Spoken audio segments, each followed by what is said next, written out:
வணக்கம் நண்பர்களே. நம்ம குடும்பத்தை தலைமுறை தலைமுறையாக காத்து வர்ற தெய்வம்தான் குலதெய்வம்.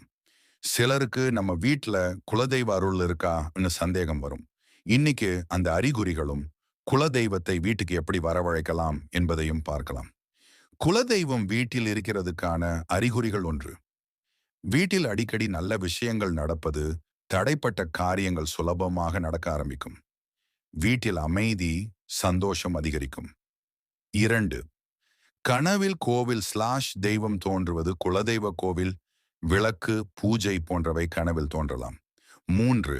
காரணமில்லாமல் மன அமைதி கிடைப்பது. வீட்டுக்குள் வந்தவுடனே நல்ல பாசிட்டிவ் ஃபீலிங் இருக்கும். 4. தீபம் நன்றாக எரிவது.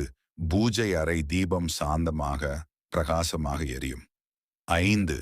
குடும்பத்தில் பெரிய பிரச்சனைகள் குறைவது. சண்டை, மனக்கசப்பு குறைந்து ஒற்றுமை அதிகரிக்கும். 6. அடிக்கடி தெய்வ நினைவு வருவது. குலதெய்வ கோவிலுக்கு போகணும் என்ற எண்ணம் மீண்டும் மீண்டும் வரும். குலதெய்வ அருள் குறைந்திருக்கிறதற்கான சில அறிகுறிகள். எதிலும் தடைகள் வருவது. வீட்டில் அடிக்கடி சண்டை, காரணமில்லாத பயம் அல்லது மன அழுத்தம் தொடர்ந்து.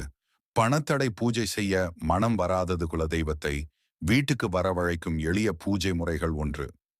வீட்டை சுத்தமாக வைத்துக் கொள்ளுங்கள். குறிப்பாக பூஜை அறை சுத்தமாக இருக்கணும். 2.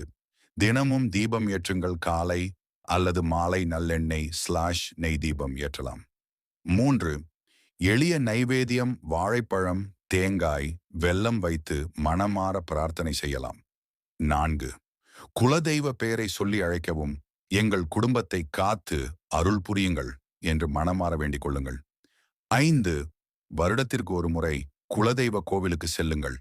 குடும்பமாக சென்று வழிபடுவது மிகவும் சிறப்பு. 6வது அமாவாசை/வெள்ளிக்கிழமை பூஜை. இந்த நாட்களில் தீபம் ஏற்றி பிரார்த்தனை செய்வது நல்லது. இது போன்ற வீடியோ தொடர்ந்து பார்க்க என்னுடைய சேனலை லைக் அண்ட் ஷேர், சப்ஸ்கிரைப் பண்ணிக்கோங்க.